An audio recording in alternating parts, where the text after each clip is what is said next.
Desde Zamora hay que acercarse a Toro, alejada por tan solo 30 kilómetros.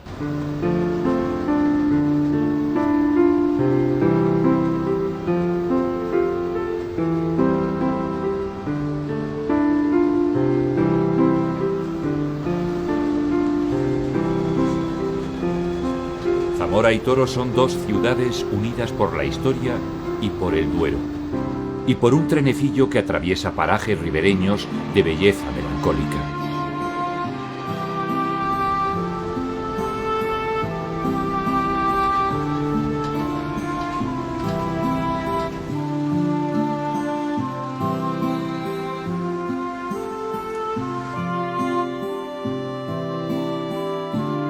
La estación del tren de Toro está a un paseo de la ciudad que muestra como faro para el caminante el perfil de la colegiata. A sus pies el Duero cruzado por un soberbio puente medieval. Sus autores lo construyeron tras la curva para evitar que el empuje del caudal tras una larga recta presionara a los pilares. Los amplios aliviaderos le dan ese aire de elegancia y los tajamares circulares evitan remolinos aguas abajo.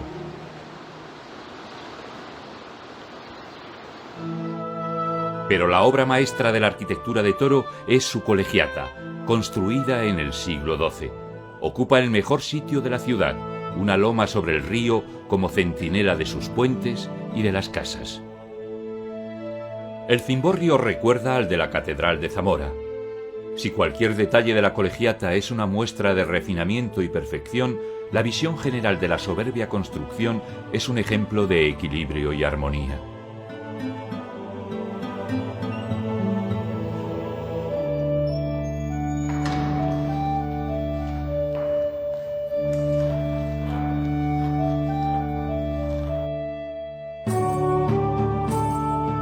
El mayor tesoro artístico de la colegiata, lo que provoca aún más admiración, es el Pórtico de la Majestad.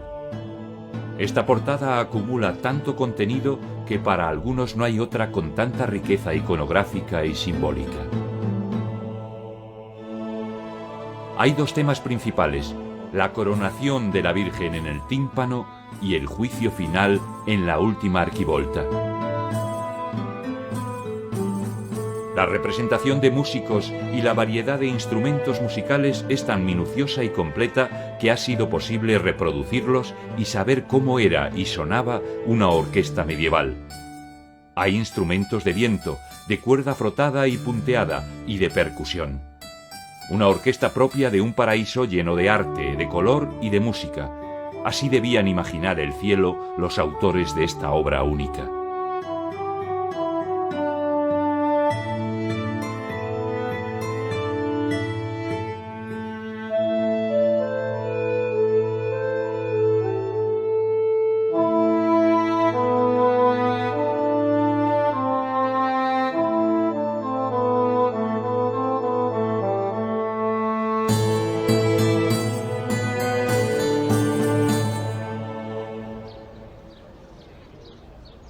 La importancia de esta ciudad a lo largo de los siglos y seguramente también su decadencia están escritas en sus calles y en los bloques de piedra de sus murallas y sus edificios civiles y religiosos. En Toro están enterrados los Castilla, gente perdedora descendientes del rey Pedro I el Cruel.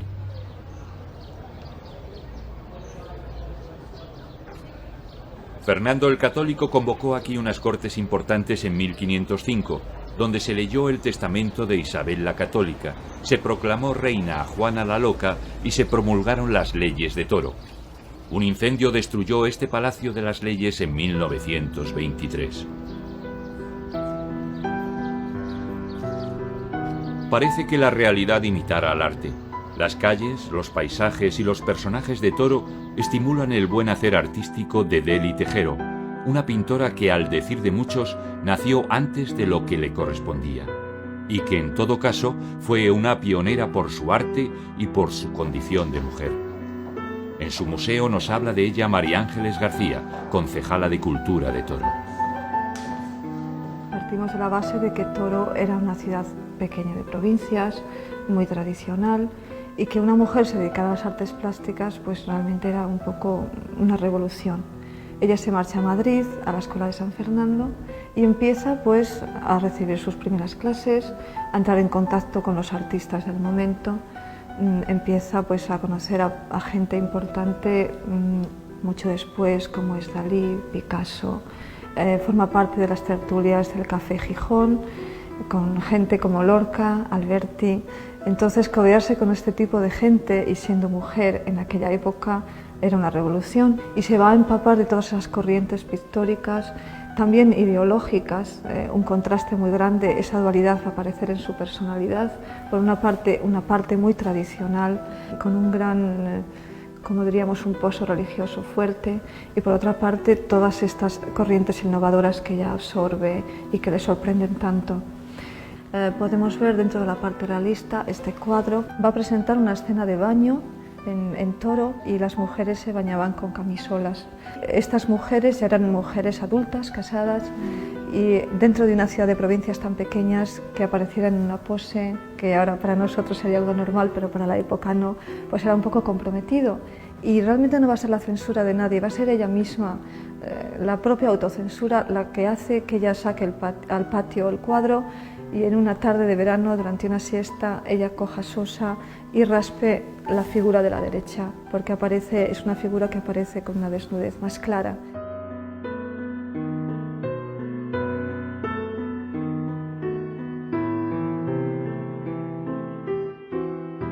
Poco ha cambiado la Plaza de Toros desde que la pintara Delí Tejero.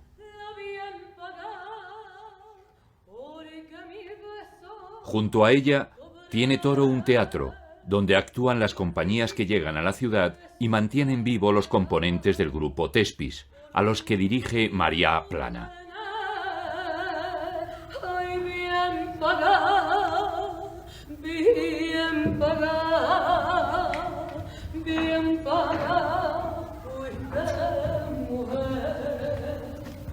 ¿Qué va usted a hacer luego? Me daré un paseíto por la ronda, cenaré y a la cama. Puede que la acompañe. Veremos qué tal naipe tiene luego mi marido. Con el airecillo se seca la ropa que da gusto. Siéntese, Manolas. Es que tengo que bajar esta ropa. No te me inclines cuando hagas esto. O sea, quédate más de pie, ¿entiendes? Esa inclinación no la hagas. ¿Va? Y mira que se lo recalqué bien a todas. ¿Por qué no inventa usted un aparato para la sordera? ¡Pero qué bestia! ¿Qué? Un tío que viene aquí levantando 200 kilos. ¡Una bestia! Sí lo es, sí. Bueno, le decía, señor Silverio, que podía usted inventar un aparato. Esos aparatos están ya inventados. Ya lo sé. Uno mejor todavía. Hay sorderas que no tienen remedio.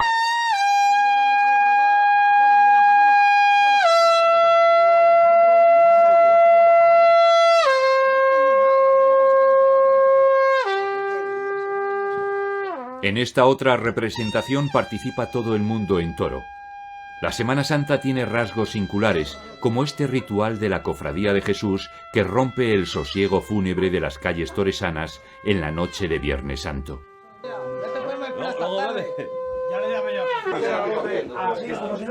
Pues la tradición trata que esta Santa Cofradía, los escribanos, lo que deben hacer a partir de las 12 de la noche es ir convocando a los demás hermanos de la cofradía, empezando por los diputados, en este caso es su sede, para luego seguir con los celadores y por último a los abades.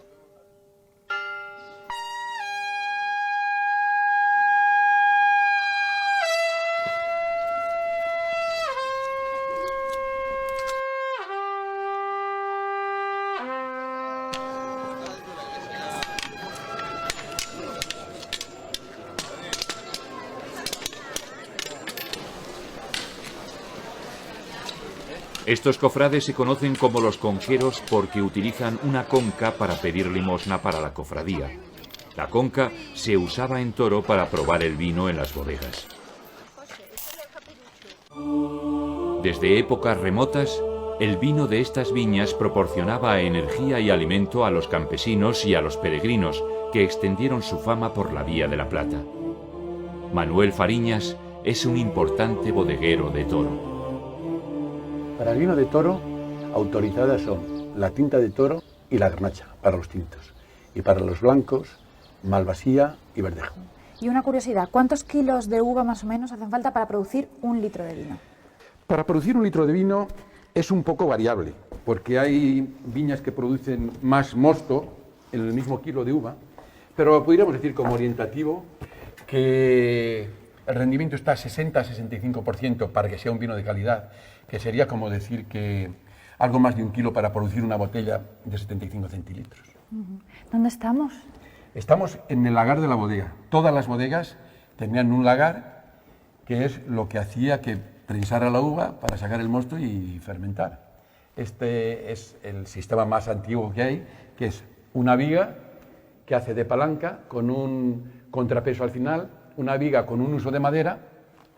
En definitiva es esto. Está aquí la miniatura, que es perfectamente hecha, ¿no? Esto es la viga que tenemos aquí. Esto es el contrapeso, que es la piedra del lagar. Esta pieza que hay aquí, que era lo que se utilizaba para subir o bajar, lo utilizaban 2 personas empujando uno de cada lado, ¿no?